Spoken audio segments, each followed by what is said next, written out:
Assalamualaikum warahmatullahi wabarakatuh. Bismillahirrahmanirrahim. Alhamdulillahirabbil alamin. Wassalatu wassalamu ala asyrafil anbiya'i wal mursalin sayyidina wa maulana Muhammadin wa ala alihi wa sahbihi ajma'in. Amma ba'du.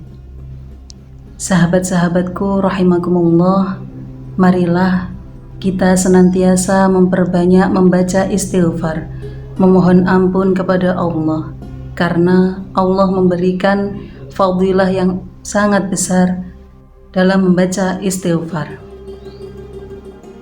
Di antaranya adalah ketika di awal malam, ketika di akhir malam, ketika di awal pagi, dan di akhir sore.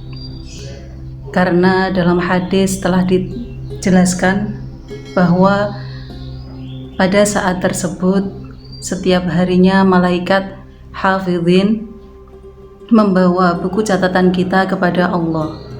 Dan ketika Allah melihat dalam permulaan dan akhir buku catatan tersebut banyak istighfar, maka Allah akan mengampuni kesalahan di antara awal dan akhir buku catatan tersebut. Sungguh sangat beruntung bagi orang yang memperbanyak membaca istighfar.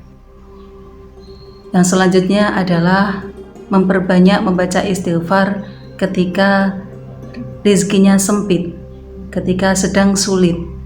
Karena dalam hadis telah dijelaskan bahwa man lazimal istighfara ja'alallahu lahu min kulli dhaiqin makhraja wa min kulli hammin faraja wa razaqahu min haitsu la yahtasib. Barang siapa yang selalu melanggengi membaca istighfar, maka Allah menjadikan jalan keluar yang mudah dari setiap kesempitannya, memberikan kebahagiaan dari kesusahan yang menimpanya, dan memberikan rizki dari jalan yang tidak dia sangka. Selanjutnya adalah ketika terjerumus melakukan dosa, perbanyaklah untuk membaca istighfar. Karena dalam hadis dijelaskan bahwa ketika seorang muslim melakukan dosa, maka malaikat tidak akan langsung mencatat dosa tersebut. Malaikat akan memberikan tenggang waktu bagi orang muslim tersebut. Jika dia membaca istighfar, memohon ampun kepada Allah atas dosanya dalam tenggang waktu tersebut, maka Allah mengampuni dosanya, dan dosanya tidak tertulis hingga di akhirat dia tidak akan disiksa dengan sebab dosa tersebut. Kemudian ketika selesai melakukan setiap amal perbuatan, ketika selesai melakukan amal apapun, maka akhirilah dengan istighfar. Karena dalam hadis pun telah dijelaskan, ketika Nabi selesai melaksanakan sholat fardu, beliau selalu membaca istighfar 3 kali.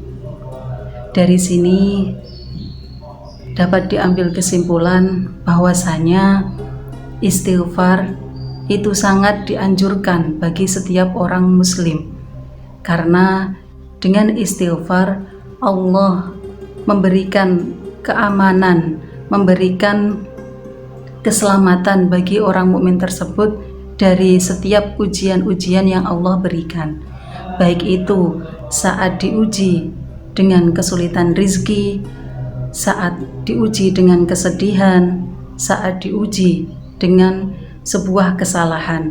Allah masih memberikan kemudahan bagi setiap orang muslim yang mau memohon ampun kepada Allah.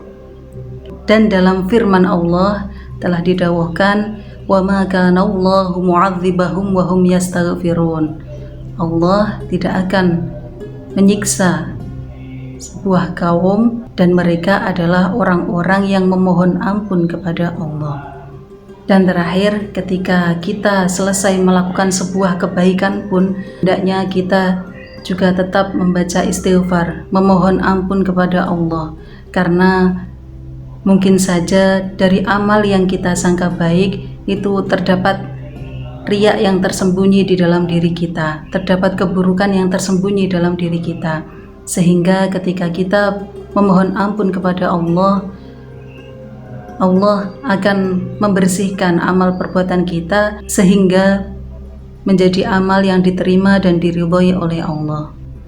Lebih-lebih saat ini adalah bulan Ramadan, bulan yang penuh dengan ampunan, bulan yang penuh dengan keberkahan. Marilah kita semakin meningkatkan amal-amal perbuatan kita, baik itu berupa zikir ataupun berupa perbuatan, dengan disertai niat yang murni mengharapkan ridho Allah. Semoga Allah menerima semua amal kebaikan kita dan mengampuni kesalahan-kesalahan kita. Kiranya cukup sekian. Wal'afu minkum, wallahul muwaffiq ila aqwamit thoriq. Wassalamualaikum warahmatullahi wabarakatuh.